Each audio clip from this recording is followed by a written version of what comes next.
Hi guys, ಇವಾಗ topic ಬಂದುಬಿಟ್ಟು P F balance check ಮಾಡೋಣ ಹೇಗೆ ಕಲಿಸ್ಕೊಡ್ತೀನಿ. ಗೂಗಲ್ ಕ್ರೋಮಲ್ಲಿ ಬಂದುಬಿಟ್ಟು ಪಿ ಎಫ್ ಬ್ಯಾಲೆನ್ಸ್ ಅಂತ ಟೈಪ್ ಮಾಡ್ಕೊಂಡು ಸರ್ಚ್ ಕೊಟ್ಕೊಳ್ಳಿ. E P F O member passbook open ಆಗುತ್ತೆ.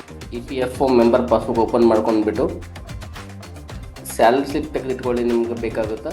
ಸ್ಯಾಲ್ರಿ ಸ್ಲಿಪ್ಪಲ್ಲಿ ಇರೋ ಹಾಗೆ ಯು ಎನ್ ಎ ನಂಬರನ್ನು ಟೈಪ್ ಮಾಡಿ. ನಾನಿವಾಗ ನಂದು ಯು ಎನ್ ಎ ನಂಬರನ್ನು ಹಾಕ್ತಾಯಿದ್ದೀನಿ. ಅದೇ ಥರ ನೀವು ನಿಮ್ಮ ಯು ಎನ್ ಎ ನಂಬರನ್ನು ಎಂಟರ್ ಮಾಡಿ ಕರೆಕ್ಟಾಗಿ ಹಾಕಿ.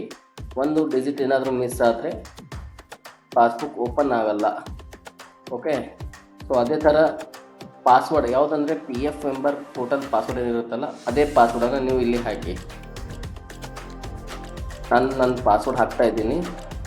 ನೀವು ಕರೆಕ್ಟಾಗಿ ನೋಡ್ಕೊಂಡ್ಬಿಟ್ಟು ನಿಮ್ಮ ಪಾಸ್ವರ್ಡನ್ನು ಎಂಟರ್ ಮಾಡಿ. ನೆಕ್ಸ್ಟ್ ಬಂದ್ಬಿಟ್ಟು ಒಂದು ಸಿಂಪಲ್ ಕ್ಯಾಪ್ಚಾ ಇರುತ್ತೆ, ಕ್ಯಾಪ್ಚಾ ಹಾಕ್ಕೊಳ್ಳಿ. ಕರೆಕ್ಟಾಗಿ ನೋಡ್ಕೊಂಡು ಕ್ಯಾಪ್ಚರ್ ಹಾಕೊಂಡು ಸೈನ್ ಅಂತ ಕೊಡಿ. ಕೆಳಗಡೆ ನೋಡ್ಬೋದು ಫ್ರೆಂಡ್ಸ್, ನೀವೆಲ್ಲರೂ ನಂದು ಪಿ ಎಫ್ ಪಾಸ್ಬುಕ್ ಓಪನ್ ಆಯಿತು. ಇಲ್ಲಿ ನೋಡಿ ಆಫಿಷಿಯಲ್ ಆಗಿ ನನ್ನ ಹೆಸರು ಬಂದಿದೆ. ಸೊ ಇದೇ ಥರ ಹೋಮ್ ಪೇಜಲ್ಲಿ ನಿಮ್ಮದು ಬಂದುಬಿಟ್ಟು ಎಷ್ಟು ಅಮೌಂಟ್ ಇದೆ ಪಿ ಎಫಲ್ಲಿ, ಎಂಪ್ಲಾಯಿ ಕಾಂಟ್ರಿಬ್ಯೂಷನು ಎರಡೂ ನೋಡ್ಬೋದು. ನೀವು ಇಂಡಿವಿಜುವಲ್ ಆಗಿ ಹೋಗ್ಬೇಕಂದ್ರೆ ಇಲ್ಲಿ ಪಾಸ್ಬುಕ್ ಅಂತಿದೆಯಲ್ಲ, ಇಲ್ಲಿ ಬಂದುಬಿಟ್ಟು ಪಾಸ್ಬುಕ್ಕಲ್ಲಿ ಇಲ್ಲಿ ನೋಡ್ಕೋಬೋದು ಸೆಲೆಕ್ಟ್ ಮೆಂಬರ್ ಐ ಡಿ. ಇಲ್ಲಿ ನಿಮ್ದು ಯಾವುದ್ಯಾವುದೇ ಆರ್ಗನೈಸೇಷನ್ ವರ್ಕ್ ಮಾಡಿದಿರ್ತಾರಲ್ಲ ಅಲ್ಲ ಆರ್ಗನೈಸೇಷನ್ ಸೆಲೆಕ್ಟ್ ಮಾಡ್ಬೋದು. ನಾನು ಇವಾಗ ನೆಕ್ಸ್ಟ್ ನೋಡ್ತೀನಿ ತಗೊಳ್ಳಿ.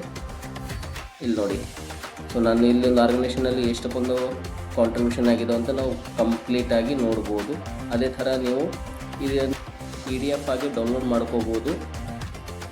ನಿಮಗೆ ಏನಾದರೂ ಗೊತ್ತಾಗ್ತಿಲ್ಲ ಅಂತಂದರೆ ಕಮೆಂಟ್ಸ್ ಮೂಲಕ ನೀವೇನು ಮಾಡಿ ನನಗೆ ಒಂದು ಕಮೆಂಟ್ ಮಾಡಿ, ನಾನು ನಿಮಗೆ ಸಜೆಷನ್ ಮಾಡ್ತೀನಿ. ಇಲ್ಲಿ ನೋಡಿ, ನಂದು ಇವಾಗ ಬಂದುಬಿಟ್ಟು ಏನಪ್ಪ ಅಂದರೆ ಪಿ ಎಫ್ ಪಾಸ್ಬುಕ್ಕು ಓಪನ್ ಆಗಿದೆ. ಓಕೆ ಗೈಸ್, ಸೊ ಏನಾದರೂ ಸಪೋರ್ಟ್ ಬೇಕಿದ್ರೆ ಕಮೆಂಟ್ ಮಾಡಿ. Thank you.